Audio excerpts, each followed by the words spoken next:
When the AV Club travels, we always make time to visit pop culture landmarks. If something memorable happened in the world of film, TV, books, or music, we want to go there. We're not just tourists, we're pop pilgrims.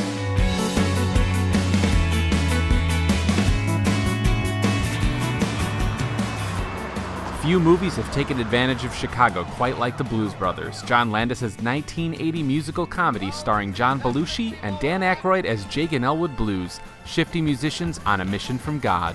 There are literally dozens of Blues Brothers locations to visit, but our pilgrimage takes us to a key early scene where the brothers have a confrontation on a bridge with the American Socialist White People's Party. Illinois Nazis.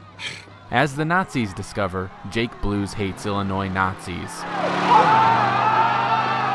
What do you think it is that's so unique about this little bridge? We're not very far from downtown Chicago, and yet we're in this pastoral setting with this sort of babbling brook going by. I mean, you don't have to go too far to find something that's outside of the skyscraper canyons. There's not a whole lot of traffic coming through here, so it was a great place to work in terms of staging this traffic jam, and the water being not so deep, so when everybody jumped in, they didn't have to fish them out with hooks. We're gonna kill that son of a bitch.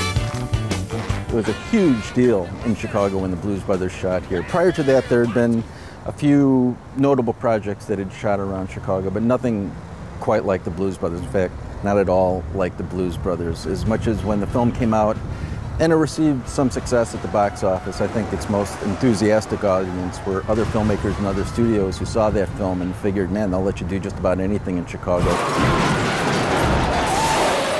It was very visible, and it seemed like they had the keys to the city, and the mythology that built up around the parties and the cars being crashed and everything that they were doing was truly a pop culture event. They're not gonna catch us. We're on a mission from God. One thing people really love about Blues Brothers is not just that it used the city well, but that it kind of was giving the middle finger to public areas, like dropping cars and driving through Daley Plaza. The notion of excess was to be embraced fully on that production, and that was part of its fun, obviously, but more cars, more tanks, more SWAT teams, more helicopters. It was, I think, the point, frankly. Yeah, and when I say my name is Dan Telfer, I mean, I'm sure everyone's aware. It sounds familiar. Of course, I am the son of William R. Telfer Jr., who played police officer number 7132 in the Blues Brothers.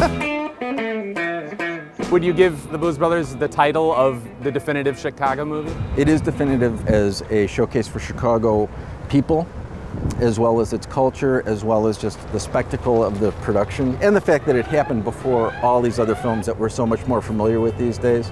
It was like the first to really bend the rules and put its stamp on popular culture. I would have to say it's very much the definitive Chicago film.